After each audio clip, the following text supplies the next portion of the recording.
আচ্ছা দেখো, গতকালকে যে চট্টগ্রাম বোর্ডের কোশ্চেনটা দিছিল এমন ছিল যে একটা ক্যাপাসিটর, এই ক্যাপাসিটরের মাঝখানে তোমার একটা ডাইইলেকট্রিক পদার্থ ছিল এবং আরেকটা পার্ট ফাঁকা ছিল, ঠিক আছে। ওই ম্যাথটা করতে হলে আমাদের প্রথমত এই সূত্রটা আগে বুঝতে হবে। দেখো এখানে একটা ক্যাপাসিটর, এই ক্যাপাসিটরের মধ্যে দুইটা ডাইইলেকট্রিক ম্যাটার আছে। একটার হচ্ছে ডাইইলেকট্রিক কনস্ট্যান্ট K1 আর একটা ডাইইলেকট্রিক কনস্ট্যান্ট K2। এইটাকে আমরা দুই ভাগে ভাগ করে নিয়ে দুইটা ক্যাপাসিটর আকারে লিখব। এটার ইকুইভ্যালেন্ট টু এই দুইটা ক্যাপাসিটর। এই যে K1 আর D1 দিয়ে একটা ক্যাপাসিটর, আর এই যে K2 আর D2 দিয়ে আর একটা ক্যাপাসিটর। তাহলে আমাদের এই যে দুইটা ক্যাপাসিটর যদি সিরিজে থাকে তাহলে যেই সূত্র সে অনুযায়ী যদি আমরা করি তাহলে আমরা ইকুইভ্যালেন্ট ক্যাপাসিটেন্স পাবো, ঠিক আছে। যেমন দেখো এই যে এটা যেহেতু সিরিজে আছে, সি সমান 1/C1 প্লাস 1/C2 ইনভার্স, তাহলে 1/K1 epsilon naught A by D1 plus 1/K2 epsilon naught A by D2 inverse, ঠিক আছে। এখন আমাদের এই আসল ম্যাথটায় আসো। এখানে দেওয়া আছে যে এই একটা ক্যাপাসিটর, এই ক্যাপাসিটরের দুইটার যে গ্যাপ, এই গ্যাপের মাঝখানে ডিস্টেন্স হচ্ছে 3 সেন্টিমিটার। তো আমাকে বলছে 15 মিলিমিটারের একটা ডাইইলেকট্রিক ম্যাটার এর মধ্যে রাখা আছে। তার মানে কি, যদি এক সাইডে 15 মিলিমিটার রাখি আর এক সাইডে বাকি থাকে 15 মিলিমিটার, অর্থাৎ একটা পার্ট ডাইইলেকট্রিক ম্যাটার দিয়ে পরিপূর্ণ আর একটা পার্ট ফাঁকা। তার মানে আমাদের এই একটা ক্যাপাসিটর, এই একটা ক্যাপাসিটর, দুইটা ক্যাপাসিটরকে আলাদা করে নেব।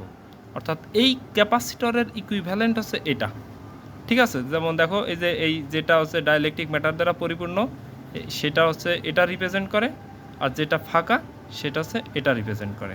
অর্থাৎ ডাইইলেকট্রিক ম্যাটার দিয়ে পরিপূর্ণ যেটা ডাইইলেকট্রিক কনস্ট্যান্ট 5, আর যেটা ফাঁকা সেটা ভ্যাকুয়াম, অর্থাৎ এখানে ডাইইলেকট্রিক কনস্ট্যান্ট সমান 1। ফাঁকা জায়গায় তো মনে করো ডাইইলেকট্রিক ম্যাটারই নাই, অর্থাৎ ওখানে ইপসাইলনও সেই কথা, ইপসাইলন নটও সেই কথা। এই কারণে আমরা ডাইইলেকট্রিক কনস্ট্যান্টকে K সমান 1 ধরে নিতে পারি। অর্থাৎ দেখো এই দুইটা এবার কিসে আছে, সিরিজে আছে। তার মানে সি অফ ইকুইভ্যালেন্ট সমান 1/K1 epsilon naught A by D1, 1/K2 epsilon naught A by D2 inverse. দেখো এখানে আমরা K1 এর জায়গায় 5 প্রথমটার জন্য, দ্বিতীয়টার জন্য K2 ভ্যালু 1। স্বাভাবিকভাবে আমাদের অ্যান্সার হয় এত, ঠিক আছে।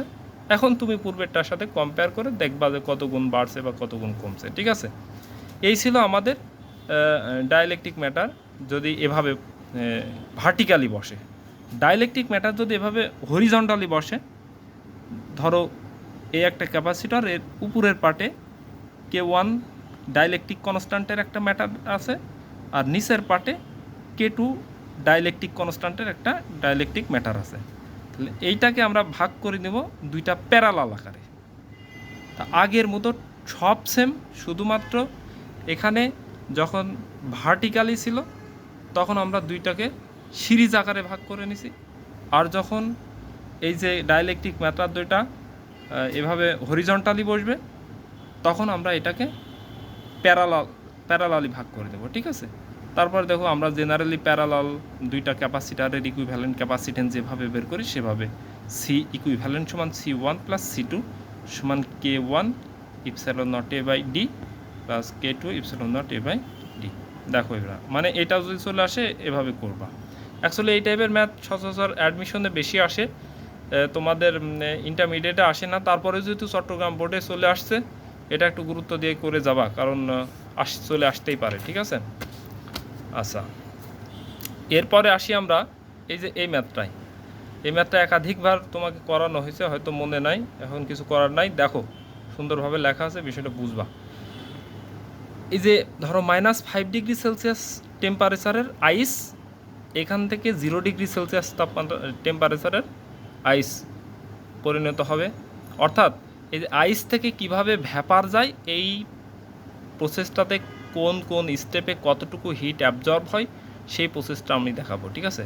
দেখো -5 ডিগ্রি সেলসিয়াস আইস টু 0 ডিগ্রি সেলসিয়াস টেম্পারেচারের আইস, তারপর 0 ডিগ্রি সেলসিয়াস এর হচ্ছে ওয়াটার, তারপর 20 ডিগ্রি সেলসিয়াসের ওয়াটার, তারপর হচ্ছে 100 ডিগ্রি সেলসিয়াসের ওয়াটার, তারপর হচ্ছে 100 ডিগ্রি সেলসিয়াসের ভ্যাপার, তারপর হচ্ছে 120 ডিগ্রি সেলসিয়াসের ভ্যাপার, ঠিক আছে। এখন তোমাকে আমি একটা কথা বলে দিই, -5 ডিগ্রি সেলসিয়াস থেকে 0 ডিগ্রি সেলসিয়াস তাপমাত্রা, এখানে কি টেম্পারেচারের দেখো পরিবর্তন হচ্ছে, ঠিক আছে।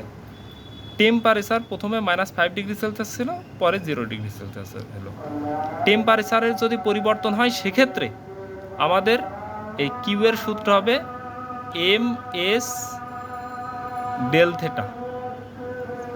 কারণ ডেল থেটা কেন? কারণ টেম্পারেচারের পরিবর্তন হচ্ছে। কিন্তু যদি আমি বলি 0°C আইস থেকে 0°C ওয়াটারে পরিণত করছি, দেখো টেম্পারেচার দুটা কি আছে, সেম আছে, ঠিক আছে।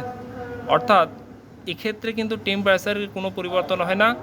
হিট, যেই হিটটা আমরা দিই সেই হিটটা এই ফেজ পরিবর্তনে ব্যবহার হয়, আইস থেকে ওয়াটারে পরিবর্তনে ব্যবহৃত হয়। এই হিটটাকে বলা হয় ল্যাটেন্ট হিট, ঠিক আছে। তাহলে আমরা এবার প্রত্যেকটা স্টেপ করি, কারণ ল্যাটেন্ট হিটের ক্ষেত্রে তোমার এই যে হিট বের করার সূত্র হচ্ছে Q into M into L.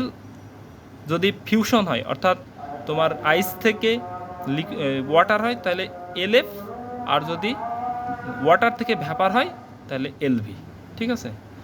আচ্ছা আমরা করি, দেখো তোমার সুবিধার্থে আমি সাইডে কিছু জিনিস লিখে রাখছি, যে আইসের ক্ষেত্রে এস এর ভ্যালু 2100, ওয়াটারের ক্ষেত্রে এস এর ভ্যালু 4200, ভ্যাপারের ক্ষেত্রে এস এর ভ্যালু 2000, এবং ফিউশনের ক্ষেত্রে এলএফ এর ভ্যালু 3,36,000, আর যখন এই যে ভ্যাপারে পরিণত হবে ওয়াটার থেকে, তখন হচ্ছে তোমার এলভি এর value 2.268 × 10⁶ joule per KG per kelvin. এখন দেখো আমরা স্টেপ বাই স্টেপ করি। -5°C আইস থেকে যখন 0°C আইসে পরিণত হবে, তখন Q1 সমান ms আইস ডেল থেটা। এম এস এর মান 2100, কারণ আইস এই যে তো আছে, আইসেরটা নিতে হবে, কিন্তু ওয়াটারের এস নিলে হবে না। তাহলে এম এস ডেল থেটা 0 -5°, অর্থাৎ m 2100 × 5। তারপর ধরো 0°C আইস থেকে 0°C ওয়াটারে পরিণত হবে। এখানে কি আমার টেম্পারেচার কোনো পরিবর্তন হয়েছে? না। তার মানে আমাদের MLF, এই যে MLF বসায় দেখবে যেটা হবে সেটা আনসার। তারপর ধরো 0°C এই যে আমরা 0°C ওয়াটার থেকে 20°C ওয়াটারে যাবো, তার মানে টেম্পারেচার দেখো চেঞ্জ হয়েছে, 0°C 20°C, তার মানে MS ওয়াটার, কারণ ওয়াটার যেহেতু কাজ করছে, ইন্টু ডেল থেটা। দেখো এম ওয়াটারের যে specific temperature, specific hit, into 20 - 0। তারপরে যদি বলি 20°C ওয়াটার থেকে 100°C ওয়াটারে, দেখো টেম্পারেচারের পরিবর্তন হয়েছে, তার মানে MS ডেল থেটার সূত্র M into S of water into del theta সমান M 4200 100 - 200, সরি 20, ওকে। দেখো M ইন্টু 4200 ইন্টু 80।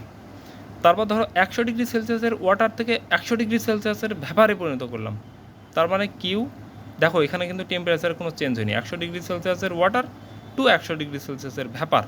এখানে শুধুমাত্র ফেজ পরিবর্তন হয়েছে। ফেজ পরিবর্তন হলে কি হিট? Latent heat. তার মানে Q5 সমান M ইন্টু LV, ওকে। এই যে এলভির ভ্যালু আমি অলরেডি এখানে লিখে দিছি, ঠিক আছে। এই যে এটা 2.268 × 10⁶, এখানে বসালে অ্যান্সার পাবা। এখন ধরো 100°C ভ্যাপার থেকে 120°C ভ্যাপারে পরিণত করব। দেখো আমাদের টেম্পারেচার চেঞ্জ হয়েছে, 100°C ভ্যাপার টু 120°, তার মানে MS ডেল থেটার সূত্র কিউ সমান M into S of vapour into del theta. M into S of vapour হচ্ছে 2000, যেটা উপরে মেনশন করা আছে, ইন্টু 120 - 100। এই ছিল আমাদের এই বিভিন্ন স্টেপে হিট বের করার, অ্যাবজর্ব হিট বের করার প্রসেস, ঠিক আছে। এটা যদিও পূর্বে করানো ছিল, আমি এটা ছবি তুলে পাঠাবো, এটা একটু ভালোভাবে দেখো। আর এই যে যেগুলো রেড কালার দিয়ে লেখা আছে, এইগুলো অবশ্যই মুখস্থ করে দেবো, পরীক্ষা হলে অনেক সময় দেওয়া থাকবে না, ঠিক আছে। দিবে ম্যাক্সিমাম টাইমে, না দেওয়া থাকলে যাতে এই ম্যাথগুলো পারো, ঠিক আছে। খুব easy math. Thank you very much.